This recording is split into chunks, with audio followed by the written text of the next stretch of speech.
Olá pessoal, tudo bem? Vamos dar início aqui a mais um capítulo do Moisés. Esse é o capítulo 9 sobre a lei de indução, né? Esse capítulo ele fala sobre a lei de Faraday, lei de Lenz, vai usar bastante fluxo magnético, né? E vamos lá, né? Vamos começar pela questão 01. O cara diz o seguinte: o princípio do fluxômetro para medir a intensidade B de um campo magnético consiste em empregar uma pequena bobina de prova com N espiras de área S, cujos terminais estão ligados a um galvanômetro balístico, né? E a questão que a gente fez no capítulo 7, a última questão, é o problema 5. Tem a solução dele aqui no canal.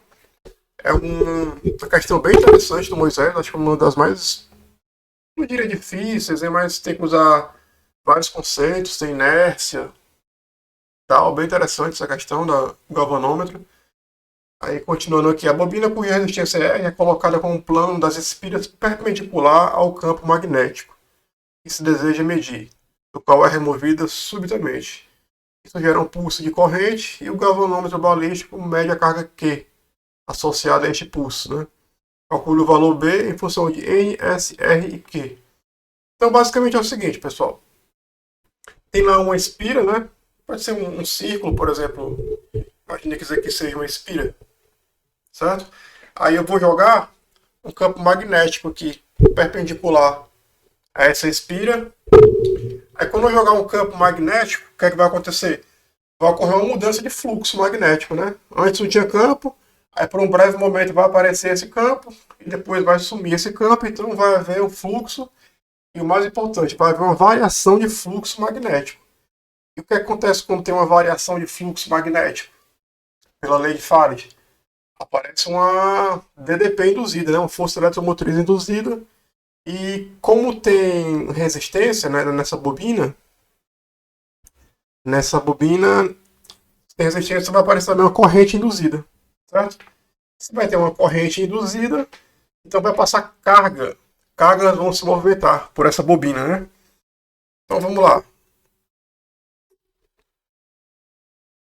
Questão 01.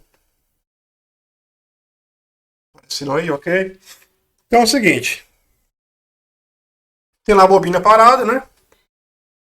E faço aparecer nela um campo magnético, né?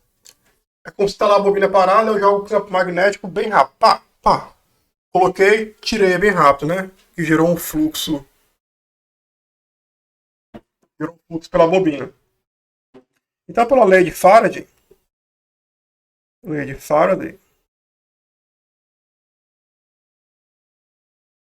vai aparecer uma DDP induzida de módulo dφ dt, onde esse dφ dt é a variação do fluxo magnético, né? Então, como é que é o fluxo magnético? Vai ser o quê? Vai ser o campo magnético que passa por essa área, vezes essa área. Só que ele fala que tem N espiras, né?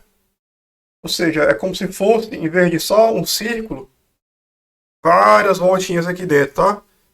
Se tivesse N círculos aqui dentro. Beleza?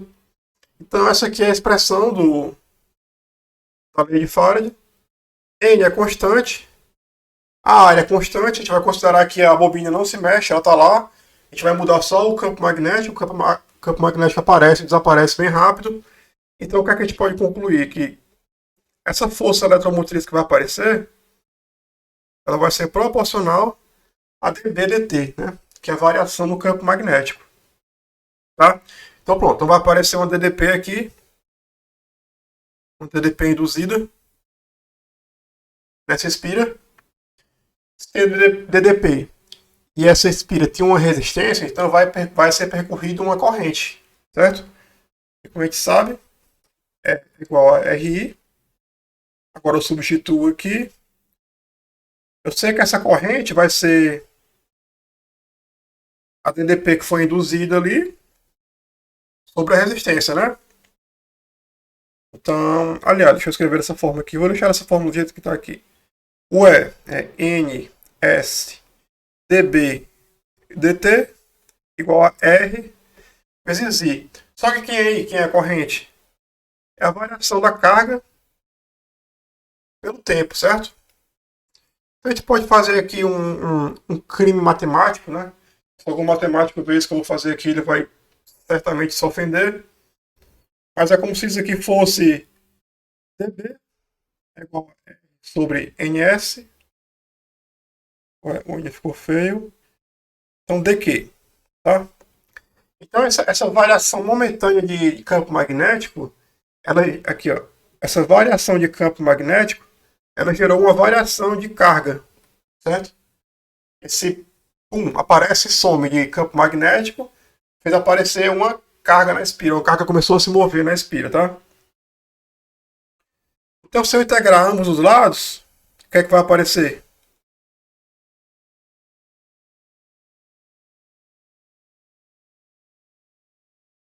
A questão me diz que a carga total foi Q, né?